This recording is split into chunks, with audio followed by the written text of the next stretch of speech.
Thank you for watching my channel. Please subscribe and like. Now back to the news. Bronson Pinchot is still reeling from his brutal childhood with a violent absentee father.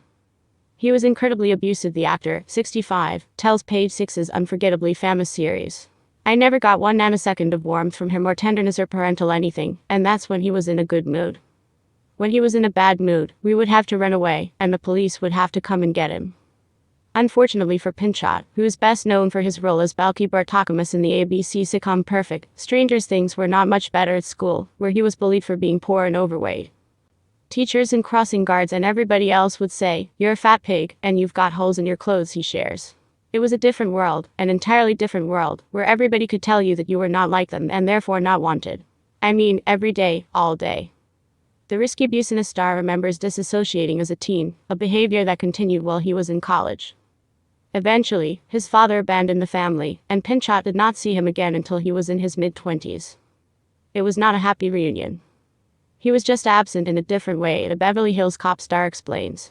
I never knew him except as a person who beat my mother and broke the windows and kicked the Christmas presents in her people.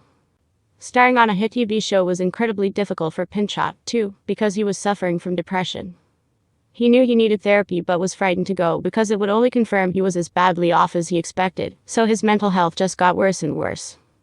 Pinchot attempted to stay grounded during his time on Perfect Strangers, which aired from 1986 to 1993, but was not successful. How can you keep your feet on the ground when you have withdrawals, when you don't even know who you are, and you're hoping Bronson comes back? He asks. I did my best. I made all the mistakes that you can make. The True Romance star says the sitcom ultimately helped because he knew families loved it, and so I knew in my heart that it would be crushing for people if I did misbehave. As a result, he never misused drugs or alcohol because his dad abused them so badly, and he didn't want to be like him at all. Pinchot, who stars in the upcoming Shonda Rhimes series, The Resident, says he has finally found some semblance of peace later in life. I can get to happiness if I want to, he shares. Sometimes things hurt me, but I don't think I'm in a dungeon like I used to. I know how to get out.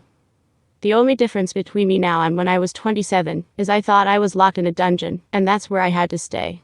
Now, if something hurts me or somebody breaks my heart or something is disappointing or tragic, I know there's a way out, and that it changes.